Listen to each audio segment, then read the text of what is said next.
this is me.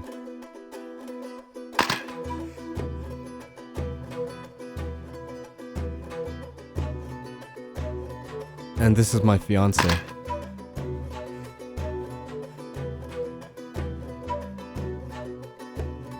Together we decided to explore a little bit of South America.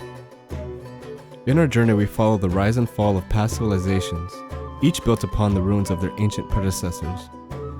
Together with the myths and stories that held them together, we go in search for the meaning of civilization, both modern and forgotten.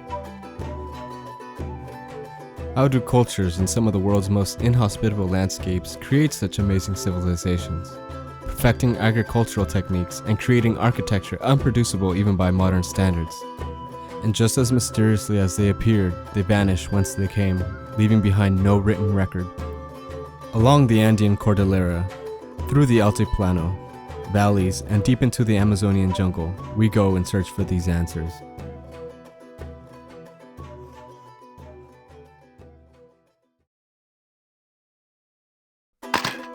Our journey begins in La Paz, Bolivia, located 13,500 feet above sea level. The city of La Paz and its surrounding region maintain 2.3 million residents. The people that live here have long since adapted to the extreme lack of oxygen that leaves visitors breathless and at risk of developing altitude sickness, which the locals call sorochi, and is oftentimes fatal. Generations of locals here have evolved larger than normal hearts and greater lung capacity. 62% of Bolivians are indigenous, which consists of over 30 indigenous languages, while Spanish is maintained as one of the official languages of Bolivia. Under the 2009 Constitution, all indigenous languages are to be considered as official. Spanish and Quechua being the most spoken of languages in the Andean region, Aymara comes in third and is a language spoken among the Altiplano indigenous around Lake Titicaca.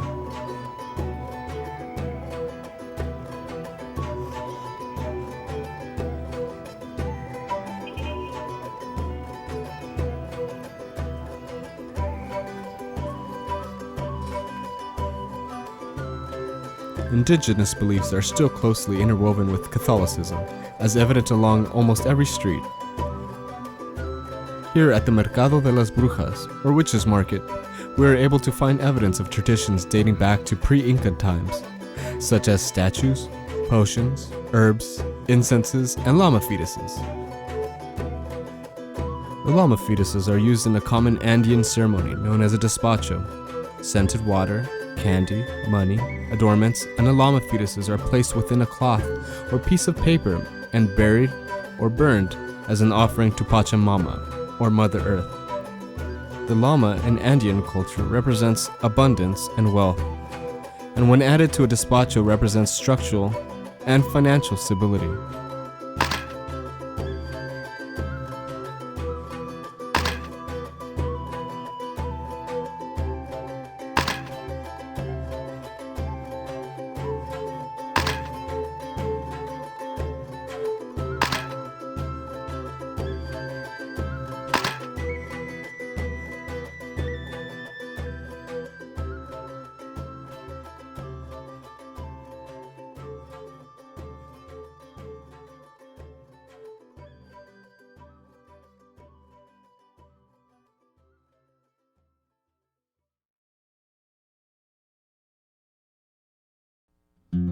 About 40 miles east of La Paz, located 12,500 feet above sea level, in an arid desert region of the Andes, lays one of the most ancient of South American civilizations, Tiahuanaco. Halfway between Lake Titicaca and La Paz, Tiahuanaco was one of the highest civilizations of the world during its time. Intricate masonry left in ruins littered the landscape. By the time Spanish conquistadors arrived to Tiahuanaco, it was already long since abandoned. When they had asked the natives who had built it, they replied, "It was built long before their time." The most predominant of structures is that of the Gate of the Sun, which is carved out of one solid piece of rock weighing over 10 tons.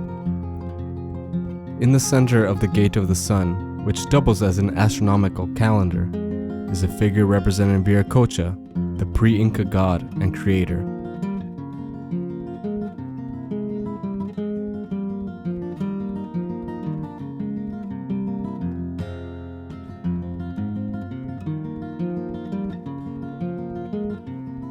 Much of the stone courtyards and platforms are still underground and have yet to be fully unearthed. Likewise, a lot of the masonry was dismantled and broken apart to use as gravel for the railroad tracks nearby. Adjacent to the Gate of the Sun is what remains of a temple and astronomical observatory. Archaeologists believe Tiwanaku was occupied from 300 BCE to 300 AD until it mysteriously was abandoned. There have been several efforts made to place Tiwanaku at a very much earlier time, based on supposed astronomical alignments. However, none of the evidence has been shown to be conclusive. The people of Tiahuanaco used sophisticated agricultural techniques maxing out at around 30,000 inhabitants. Next to Tiahuanaco are the pyramid ruins of Pumapunku.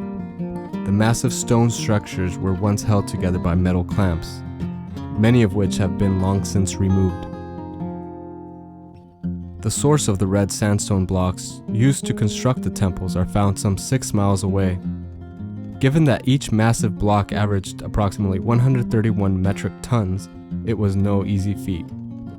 However, the green andesite stones that were used to create the monoliths, weighing over 40 tons, originated 55 miles away on the other side of Lake Titicaca. It is believed the structures found at Pumapunku were left abandoned before its completion. It is a well-accepted fact that the people of Tiahuanaco practice human sacrifice. Dismembered body parts can still be found throughout the area. Depictions can still be found on clay artifacts which show warriors masked with puma skulls decapitating their enemies and holding up their skulls while wearing belts made of human heads with their tongues torn out.